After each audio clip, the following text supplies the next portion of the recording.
So, ito yung kaganapan nung naglagay kami ng pintuan ni Don Benok dito sa baba. Kahit gabi na nga po, pinalagay ko pa para dito na kami matulog. Pagkatapos nga, naibaba na pala dito yung bed frame. Kasunod naman itong ating foam mattress. Ang ganda pa din ito mga kasambahay. Isang taon na yata to. Wala pang kupas yung ating foam mattress from Kosova. Yan, kitang-kita nyo, wala pa siyang kayupi-yupi at talagang maganda pa yung mga foam niya sa ibabaw. So, may kabigatan nga yan, kaya medyo hirap si Don Benok. Hindi na ako pinatulong. Kasi kaya naman niya, dito lang daw mahirap sa hagdan ibaba. Kung naaalala nyo, dalawang magkapatong yung foam na ginagamit namin. Yung isa, iiwan na namin dun sa taas. Ito na lang yung gagamitin namin. O diba, ang ganda pa ng pinakaibabaw niya. Kitang-kita nyo naman. May mga konting himulmul lang, gawa nung nahihigaan, wala pang sapin. Kaya siguro nagkaganon. Pero goods na goods pa siya. Ang ganda pa ng spring niya. Dito nga, medyo makitid pa yung daan. Hindi pa kasi natin naayos lahat dito sa baba. Lilipat pa natin yung pinakalababo, tsaka banyo, pero unti-unti lang kasi hindi natin kakayanin kung isang bagsakan yan. Wala na tayong ipon, naubos na. Ang pinapagawa-gawa ko lang ngayon yung mga nakukuha ko sa social media na sweldo, affiliate. Kaya mahirap talaga kung pagsasabay-sabayin natin. So dyan nga, hiningal na yung ating Don Benok.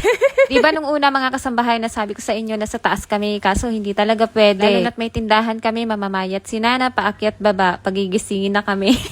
Charot lang. Basta hindi talaga kami pwede sa taas. Gawa nung hindi maaakyat yung damitan namin. So, forward na kinaumagahan. Eto, ang ganda ng aking tendera. Kinuha po kasi siya ng Muse sa Liga. May parada sila ngayon. Kaya, syempre, nagcounting makeup lang din yan. At wala din pala ang ating andeng kasi kasama din po siya sa parada. At yan nga pala ang boyfriend ng aking tendera. Shout out sa'yo, Jerry. So, eto naman, si Macho, yung dating katulong dito ni brother. Ayan, halos lahat silang pamilya ng mga anak ni Charot. Ayan, kasama sa Liga. At syempre, walang iba yung pinakaabangan nyo. Andito po yung ating Kuya Andeng.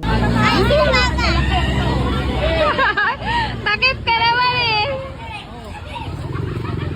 Bukang. Uy! Taragis ka.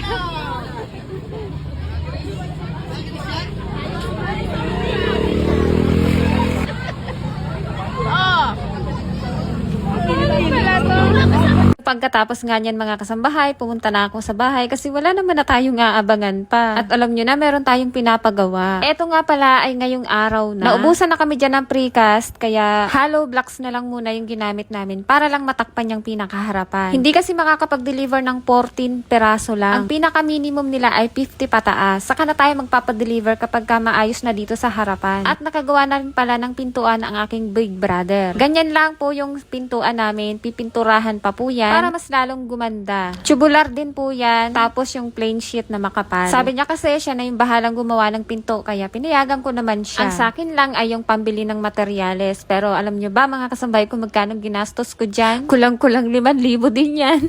Pero mas okay na to pang matagalan to, alagaan lang natin sa pintura kaysa sa kahoy. Ito po yung pinaka-plain sheet. Basta makapal po yan tapos lalagyan pa po yan ng epoxy, yung pulley top. Basta yun na yun yung sabi nila. Tapos ang ipipintura po natin dyan ay yung dark brown tsaka white. O kaya naman light brown, tapos white. Maganda rin yung light gray, dark gray, tapos papartneran natin ng white. Si Pum na lang pala ang nag-asinta. Papalitadahan na rin po pala yan bukas para makinis din. At etong natitira na hindi pa nalalagyan ng precast, hollow blocks na nga lang din po ang ipapalagay ko dyan. So kinagabihan, heto namang Don Benok nyo, pinapalagay ko na yung dating nasa kwarto ng 2 bata na may ilaw, tapos may ceiling fan. At ayan, natapos na yung pag-aasinta. Sayang nga lang dahil hollow blocks yung nilagay natin pang tapal dito. Masyado kasing malayo yung bibilhan natin tapos 14 pieces lang yung ating bibilhin. Kapag bumili naman tayo ng marami, wala tayong pag-iimbakan gawa nung puno pa dun sa labas. At yung pinakabutas na yan, baka patakpan ko na lang muna yan ng plywood o kaya ng hardy cement. Kasi pag once na ginalaw na po natin yan, banyo na po yung kasunod yan. Di papalipat na rin natin yung banyo. Kailangan may budget tayong malaki-laki kasi alam niyo naman na napakamahal magpagawa ng CR ngayon.